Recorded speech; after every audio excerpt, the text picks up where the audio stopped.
So this is Gigabyte's GTX 1060 G1 Gaming. It's a pretty awesome card. We're also going to take a look at it in the video, but one of the cool things I want to note is that the price on this is actually a lot better than the Strix 1060 we took a look at last week, while the performance remains pretty stable. Stick around.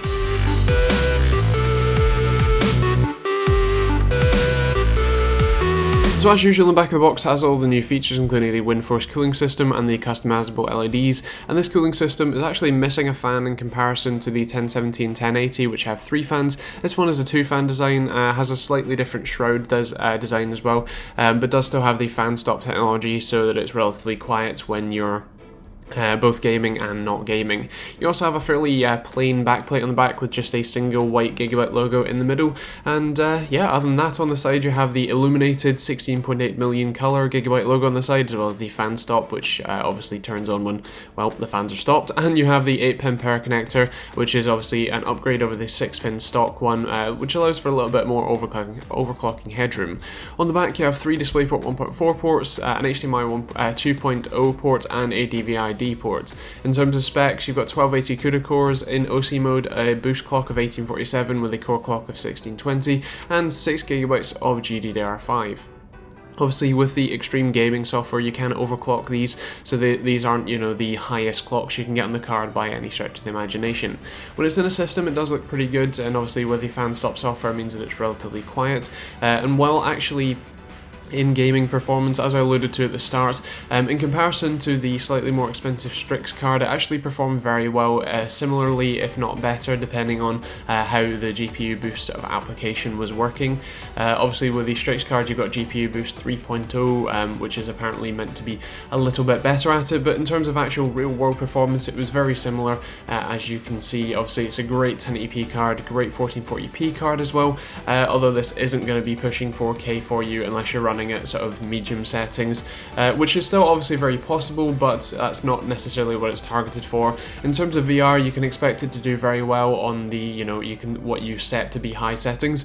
Yeah, it's an awesome card. In terms of temperatures, it was, I think, maxed out at 68 degrees, so certainly not you know, maximum by any stretch, and does leave some nice room for overclocking headroom as well, so that's always nice. So yeah, pretty nice card. The Gigabyte's G1 1060 is actually pretty awesome, obviously, in terms of performance, as you just saw, and despite missing a fan in comparison to the 1070 and 1080 G1 cards, it's still relatively quiet. It still has the fan stop software, so when it's not being used all that heavily, it's obviously silent, and then it's still not that loud under full load anyway. And in terms of temperatures, it maxed out at 68 degrees, so it's still a very efficient card. You also have the 8-pin power connector, so if you did want to overclock a little bit more than you certainly can do, and obviously the extreme gaming software is used to change the color of the LEDs, as shown in the 1080 video, so feel free to check that one out if you want a bit more information on the software, but it's fairly simple, fairly you know, self-explanatory, and allows you to overclock the card as well, which is obviously quite nice.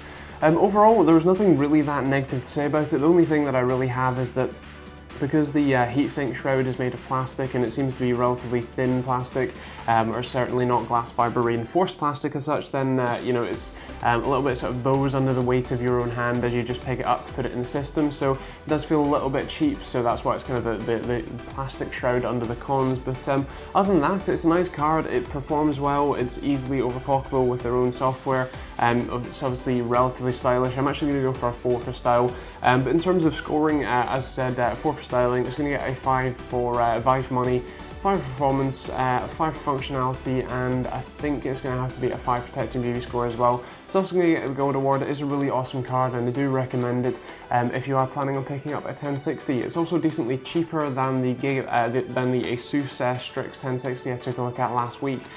So if you're interested in a 1060, especially if you don't have enough money to get the very high-end Strix model, this one performs very well, and you know, it's pretty awesome too. So yeah, check it out. There'll be an Amazon link in the description down below if you want to if you do want to pick one up. And if you're picking up anything else, it'd be awesome you use those links as well, as it's genuinely helping me keep the lights on and filming these videos and doing far too many a week.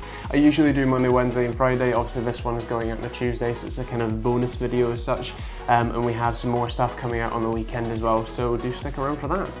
Other than that, yeah, hope you enjoyed the video. If you did, feel free to like and subscribe. If you didn't, feel free to dislike, but let me know why in the comments down below so I can improve for next time. And even if there's just anything you'd like to see me do differently. As I said, let me know in the comments down below, and yeah, other than that, thanks for watching, hope you enjoyed it and found it useful, and we'll see you all in the next video.